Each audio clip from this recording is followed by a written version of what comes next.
Je complète ce que Kevin vient de dire au sujet du congrès qui rassemble les délégués de nos 120 églises, toujours à l'Ascension, cette année donc qu'un seul jour. Chaque année, cette année encore, c'était l'occasion de reconnaître officiellement un certain nombre de ministères pastoraux. C'est à cette occasion-là que nous le faisons en tant que fédération. Et vous dire que Kevin a été reconnu au terme de tout un parcours de formation biblique, théologique, pratique comme pasteur de notre fédération. Il était jusqu'alors, il exerçait au milieu de nous sous le statut de pasteur proposant. Il est maintenant pasteur fédéré. Nous pouvons l'applaudir comme nous l'avons fait au premier culte. Et je complète dans le lien fédératif en vous transmettant les salutations de l'église de Clermont-Ferrand, l'église baptiste de Clermont-Ferrand où j'étais le week-end dernier, pour accompagner cette communauté dans son projet d'église et dans le projet de recrutement, elle aussi, d'un deuxième pasteur. C'était un bon temps de communion, de réflexion partagée. Je m'en arrête là pour les annonces. Je vous invite à la prière. Notre Dieu, notre Père, nous sommes à toi pour ce temps d'écoute, d'enseignement, d'orientation. Ta parole est vérité, que tu puisses nous éclairer, nous guider, faire lumière en nos cœurs. Applique par ton esprit cette parole, qu'elle devienne vivante en nous, dans nos vies. Amen. Il y a quelques années de cela, les chanteurs Pascal Obispo et Natacha Saint-Pierre, ça remonte déjà, ont sorti un tube qui, en son temps, tournait en boucle sur les ondes. Le refrain disait « Si on devait mourir demain ». Est-ce que quelques-uns d'entre vous ont l'air dans la tête? Levez la main, ceux qui ont l'air dans la tête, pour voir si c'est connu, le refrain est connu. Bon, pour les autres, je pense qu'il faut que je le chante alors. N'est-ce pas? Pour ceux qui sont derrière leur écran. Alors, non, je me retiens. Je me retiens cette chanson. Posez la question suivante. Si on savait que la vie devait se terminer demain, qu'est-ce que ça changerait pour nous aujourd'hui? Et la chanson de répondre par diverses possibilités. Et vous? S'il vous était annoncé, on sait bien bibliquement que ce n'est pas le cas, ce ne sera pas le cas. Mais imaginons s'il vous était annoncé que Jésus revenait à une échéance annoncée, une date posée. Admettons le mois de juin. Alors certains protestent peut-être, non, pas avant mes congés, j'attends ça depuis plusieurs mois. Bon, imaginons septembre. Que feriez-vous? Comment vivriez-vous? Que prioriseriez-vous? Luther répondait à cette question ainsi, avec l'esprit qu'il caractérisait. Si l'on m'apprenait que la fin du monde était pour demain, eh bien j'irais planter aujourd'hui un pommier. Voilà une réponse. Écoutons ce que dit l'apôtre Pierre, ce qu'il répond à cette question. Nous lisons au 4e chapitre, ça va s'afficher à l'écran. 4e chapitre de la première épître de Pierre, nous poursuivons et nous lirons à partir du verset 7, une courte lecture aujourd'hui des versets 7 à 11, 1 Pierre chapitre 4, des versets 7 à 11. Je lis dans la version second 21.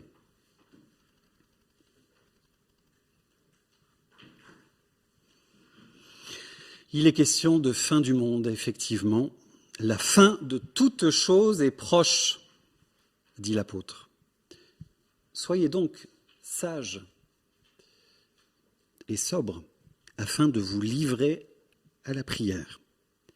Avant tout, ayez un amour ardent les uns pour les autres, car l'amour couvrira une multitude de péchés. Exercez l'hospitalité les uns envers les autres sans murmurer. Comme de bons intendants des diverses grâces de Dieu, mettez chacun au service des autres le don que vous avez reçu. Si quelqu'un parle, qu'il annonce les paroles révélées de Dieu, les oracles de Dieu, littéralement, si quelqu'un accomplit un service, qu'il le fasse avec la force que Dieu communique, afin qu'en tout, Dieu reçoive la gloire qui lui est due au travers de Jésus-Christ. C'est à lui qu'appartiennent la gloire et la puissance au siècle des siècles. Amen.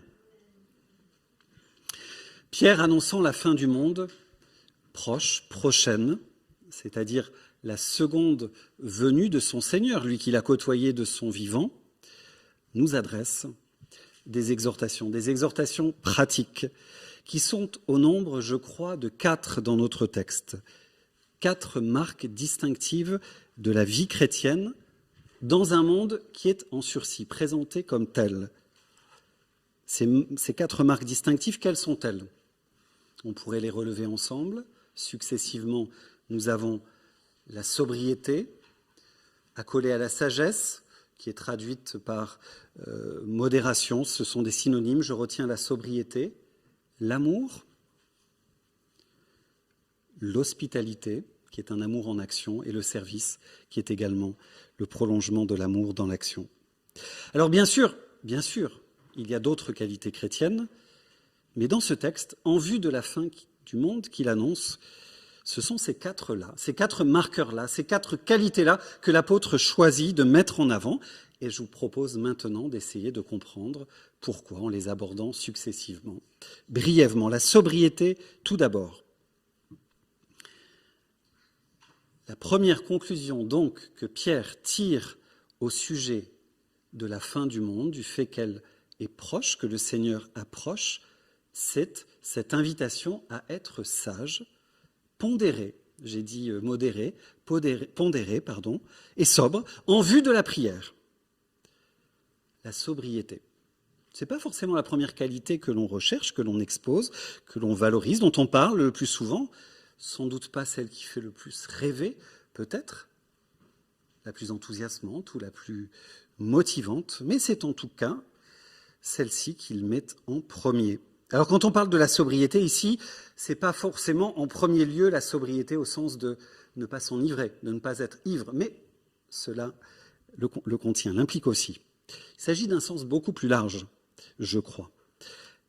La sobriété, je vais y arriver, nous dit le Larousse, et c'est ce qui est marqué par la modération, le sens de la mesure, la pondération, une forme de sagesse, effectivement. Voilà pour Pierre la première qualité chrétienne à laquelle il pense quand il pense à la parousie, au retour du Seigneur. La première marque de la vie chrétienne qu'il souligne, la fin approche, soyez donc pondérés, mesurés et sobres. Et il ajoute, en vue de la prière. Qu'est-ce qu'il veut dire par là? Quel est le lien qu'il fait entre les deux? Pourquoi commence-t-il par cette qualité?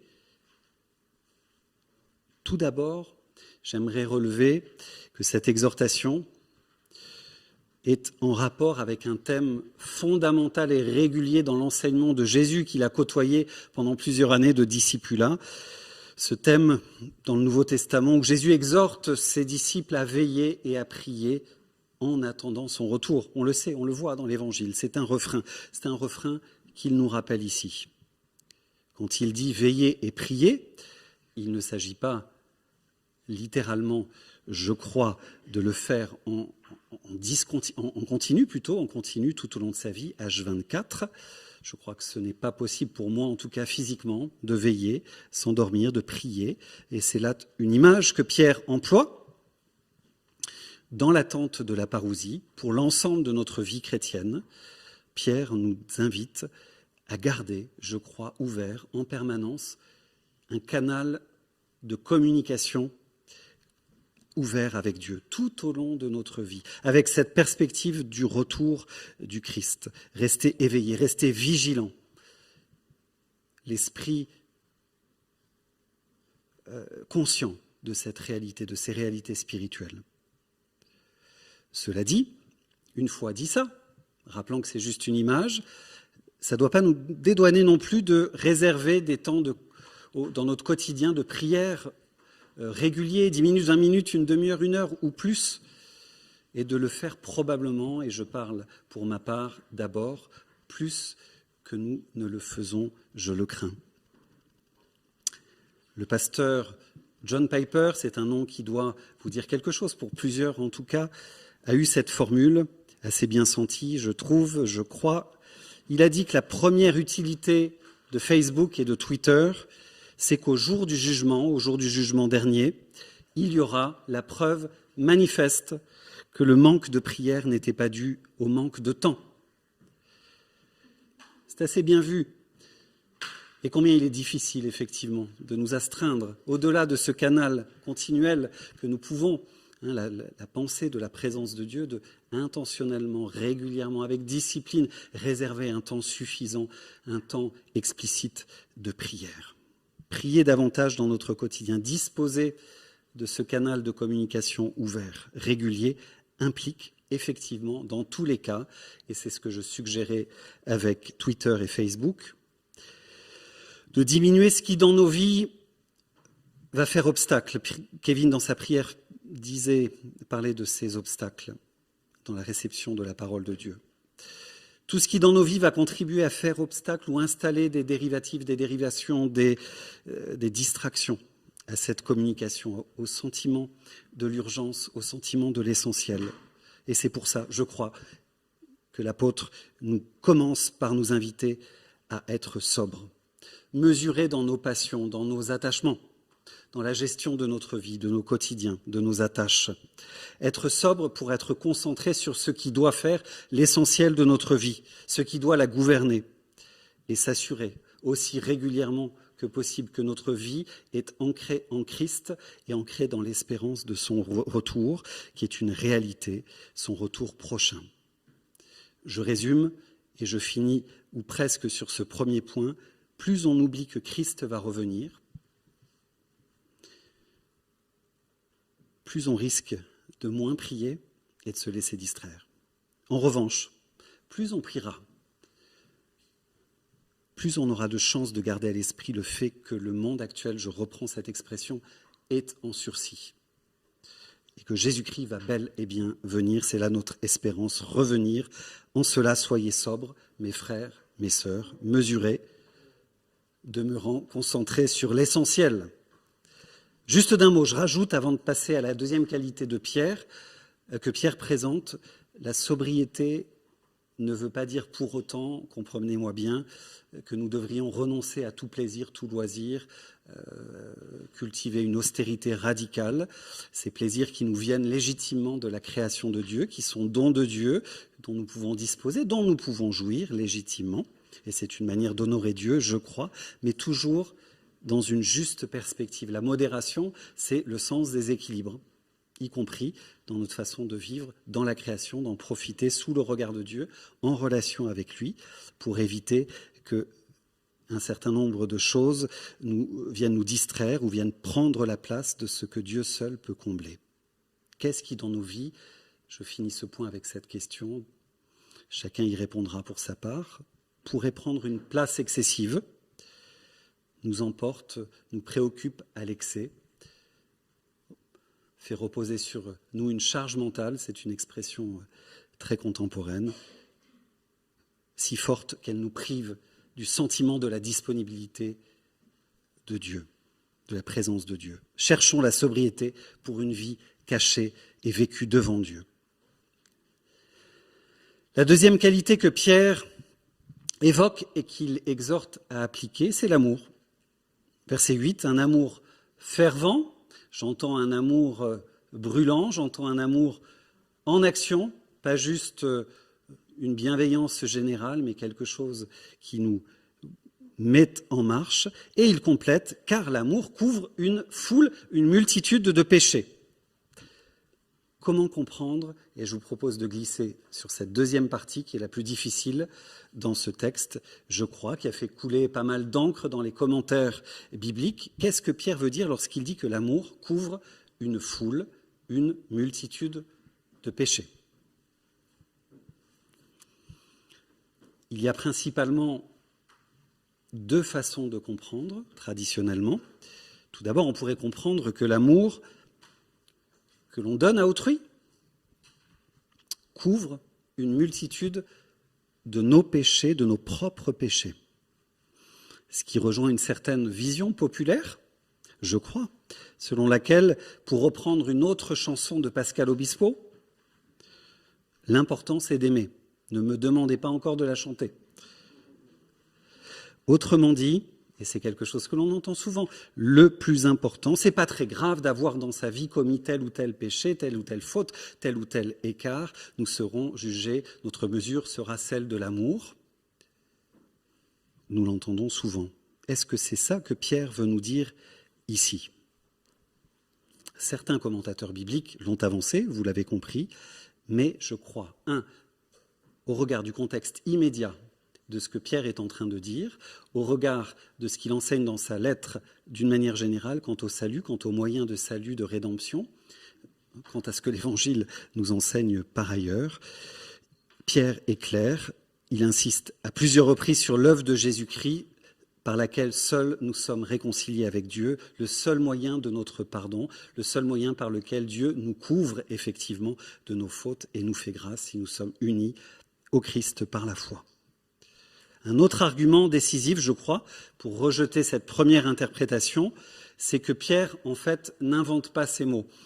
Jacques également se fonde de la même manière sur un texte de l'Ancien Testament.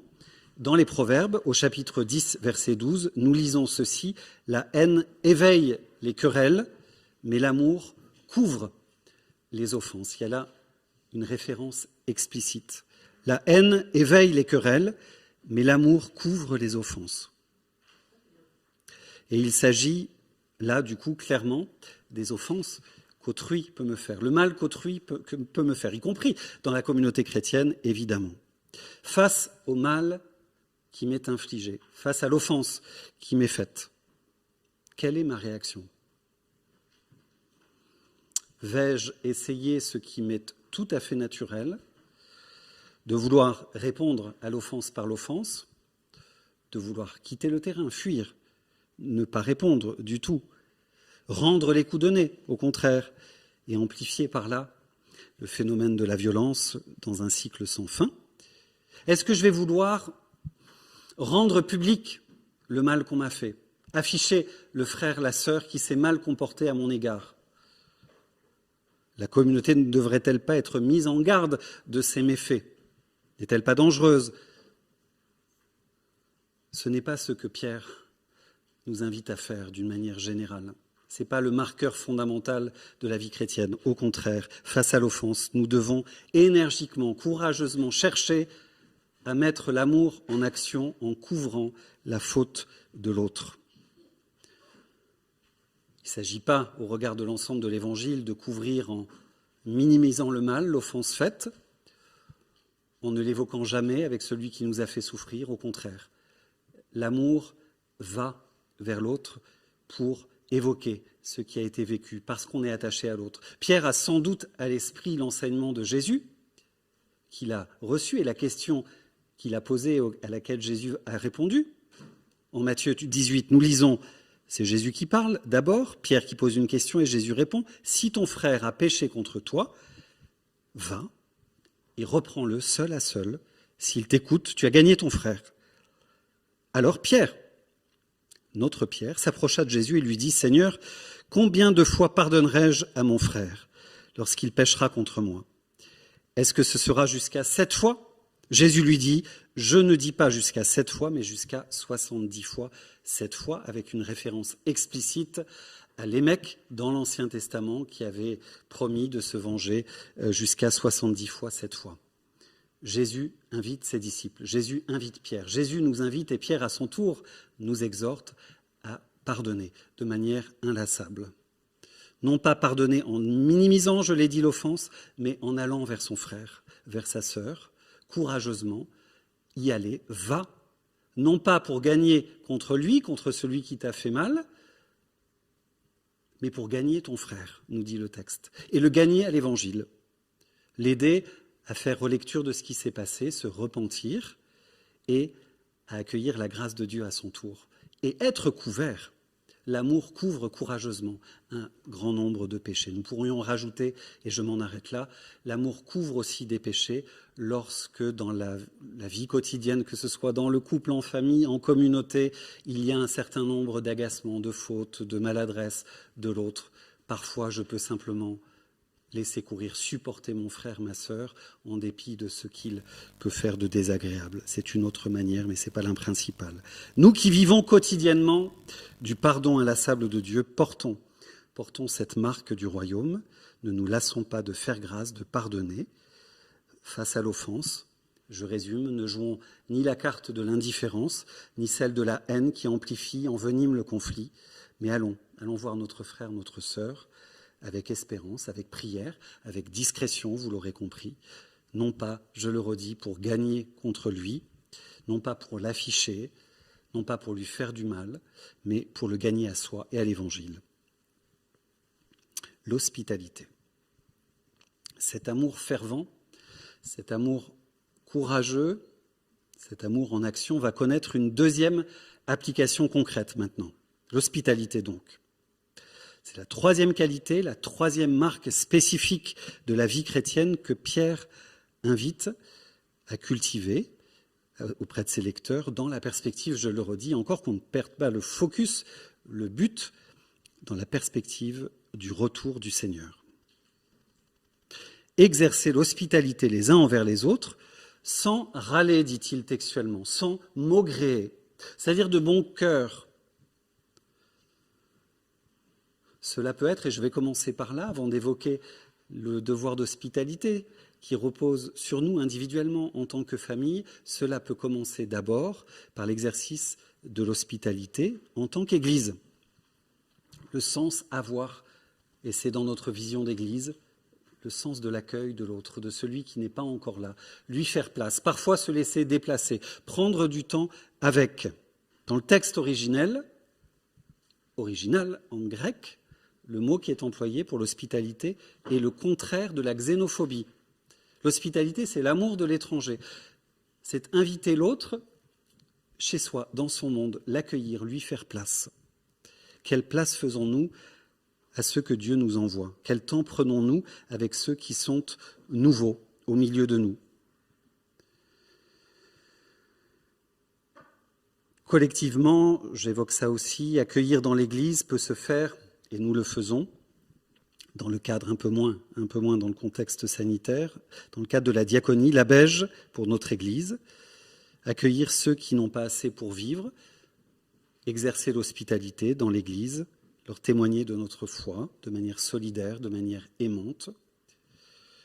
Je pense, je l'évoquais déjà au premier culte, à ce que nous avons vécu, donc encore une fois avant le contexte sanitaire, au repas fraternel. Nous en avons vécu 2, où nous avions invité un certain nombre d'amis sans domicile fixe, les petits déjeuners d'accueil réguliers que nous vivions le jeudi et que j'espère nous reprendrons un jour, bientôt.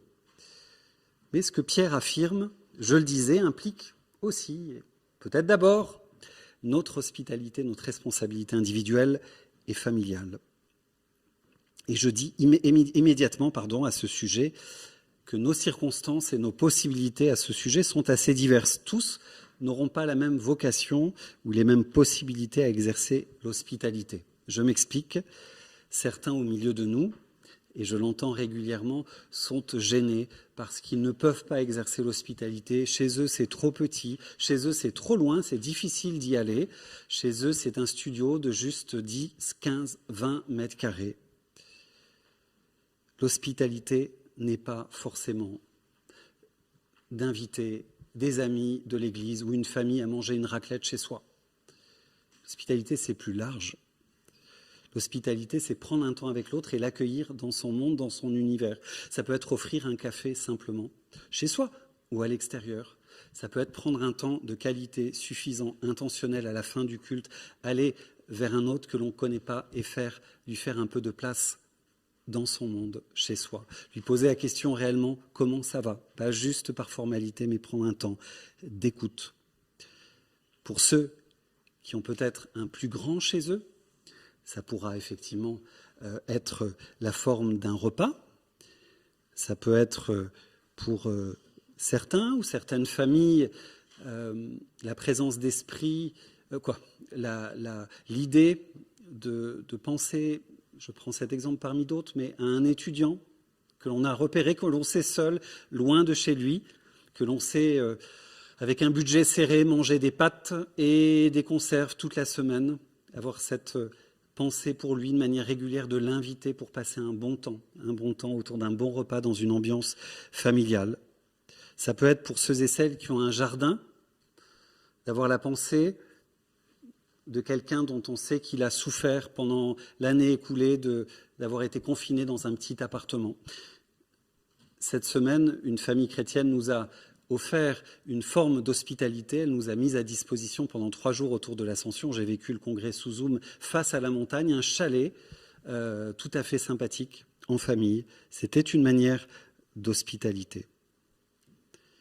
C'est la troisième marque distinctive, l'hospitalité chrétienne. On invite, et je finis là-dessus, parce qu'on a été invité par Dieu, on accueille parce que Dieu nous a accueillis, on accueille chez soi où on va vers l'autre et on l'accueille dans son monde où on aide quelqu'un à se sentir chez lui, près de soi, parce qu'on se sent chez nous auprès de Dieu, en Jésus-Christ, parce qu'il nous a accueillis dans son royaume. Que les grâces que Dieu nous donne, nous puissions les donner à notre tour. Venons-en maintenant au dernier point que Pierre aborde, le service. Verset 10, nous lisons que chacun mette au service des autres le don qu'il a reçu de la grâce.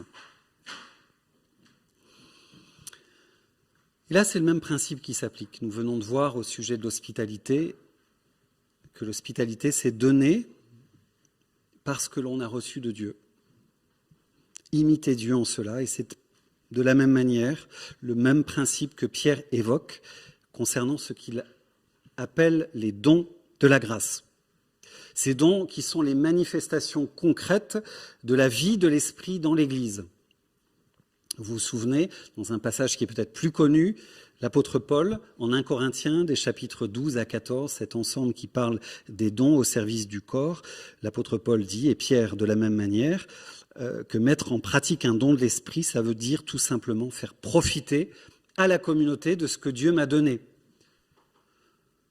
C'est par le motif de l'amour, chapitre 13 d'1 Corinthiens, que j'ai reçu un don et je vais l'offrir par amour de la communauté aux autres. C'est pas pour moi, c'est pas pour me faire plaisir un don, c'est pour les autres. Si Dieu m'a donné la capacité de jouer d'un instrument, de chanter, s'il m'a donné une capacité particulière d'écoute, un don d'encouragement, d'exhortation, un discernement spirituel aiguisé, un don pour enseigner, un don pour diriger, un don pour le service, etc., etc. La liste précisément n'est pas exhaustive, ni dans ce texte, ni dans aucune liste des dons dans le Nouveau Testament. Mais en toute chose, le point commun à toutes ces exhortations, à toutes ces listes, lorsque Dieu nous donne, et que lorsque Dieu nous donne quelque chose, on doit tout de suite se poser la question, comment est-ce que je peux mettre cela au bénéfice de l'Église ? Au bénéfice de la communauté, au bénéfice du corps. Si cette liste n'est pas exhaustive, comme je viens de le dire, Pierre va néanmoins regrouper dans ce texte ces dons en 2 catégories de services. Si vous relisez, les dons de parole qui concernent le discours qui va être du haut de la chair, le discours qui va être public ou privé, ou dans des relations interpersonnelles, dans le 1 à 1, que ce soit de l'évangélisation, que ce soit un accompagnement de la relation d'aide, que ce soit une conversation dans un binôme de prière, les dons de parole et les dons de service qui concernent largement l'action, la mise en œuvre de la mission chrétienne. Tout d'abord, la parole. Si quelqu'un parle, je le redis, que ce soit dans un cadre public, privé, etc., eh bien, nous dit Pierre qu'il parle de manière à communiquer les oracles de Dieu, textuellement. Autrement dit, de parler la parole de Dieu. De dire quelque chose de la part de Dieu. Ce matin, en tant que prédicateur, je me pose la question, et je dois me poser la question, est-ce que dans l'exercice de mon office, j'ai parlé avec application la parole de Dieu? Est-ce que je suis venu parler de mes marottes? Oui, j'ai parlé d'Obispo et de Natacha Saint-Pierre, ce n'est pas mes marottes pour autant. J'ai appliqué, j'ai illustré, mais au fond, est-ce que j'ai servi le texte biblique? Est-ce que j'ai parlé de la parole de Dieu ou je suis venu apporter mes conceptions, mes idées, ma façon de voir les choses? De la même manière, je crois, je le redis, pour chacun d'entre nous, dans les contextes où nous nous retrouvons ensemble, dans nos échanges plus informels, nous sommes appelés, je crois, à communiquer dans un sens les oracles de Dieu. Porter, dire à mon prochain une parole de la part de Dieu. Alors, pas le faire de manière constante, sentencieuse, inappropriée, grave, tout le temps parler de la foi. Mais je crois un peu comme la prière tout à l'heure, je pense que nous pourrions le faire davantage, que ce soit dans des échanges fraternels réguliers, en vrai autour d'un café, au téléphone, sous WhatsApp, peu importe, l'occasion de nous faire don mutuel de la parole de Dieu, une parole d'exhortation, d'orientation, de consolation, d'encouragement. Pierre poursuit ensuite avec le service, et nous finissons ce matin par cela. Si quelqu'un sert, qu'il serve par la force que Dieu lui accorde. Là encore, beaucoup de choses à dire, mais je relève cela. Il ne s'agit pas de faire les choses en s'épuisant, en s'éparpillant, se dispersant et sans mesure, mais de donner avec la force que Dieu, les ressources que Dieu nous donne, avec joie, sans râler, sans maugréer, avec discernement donc, une partie de ce que l'on a reçu de Dieu, une partie des ressources que Dieu nous donne, que ce soit de l'argent, des dons, du temps, un service. Tout cela, tout ce qui nous est donné est appelé à être redistribué pour une part aux autres. Et le but de tout cela, Pierre nous dit, à la fin du verset 11, non pas, si nous servons, pour être agréés de Dieu, non pas pour être agréés des hommes, avoir leur faveur, mais pour la gloire de Dieu. Afin qu'en tout, Dieu soit glorifié par Jésus-Christ, à qui sont la gloire et le pouvoir à tout jamais. Il conclut avec enthousiasme par un « Amen », sans perdre de vue la façon dont Pierre a introduit ce petit texte que nous venons de lire. La fin de ce monde approche. Rappelons-nous que c'est pour cela qu'il nous exhorte. Parce que la fin de ce monde approche, c'est à la lumière de cette conviction et de cette échéance, même si elle n'est pas datée, que nous devons nous orienter, que nous devons vivre, que nous sommes appelés à refléter, disons-le comme ça dans cette conclusion, les valeurs du royaume de Dieu qui s'est approché en Jésus-Christ, qui vient bientôt, dans la sobriété, avec prière, manifestant l'amour, notamment dans l'exercice de l'hospitalité et du service des frères et des sœurs. Il ne s'agit donc pas, comme Natacha Saint-Pierre et Obispo, de profiter, de jouir avant de mourir demain, mais d'être les témoins vivants du monde de demain, de donner ainsi autour de soi un avant-goût, l'envie, un avant-goût du royaume qui vient et qui a été manifesté en Jésus-Christ. Je vous invite à la prière pendant que Kevin s'apprête pour le service de la scène. Nous prions.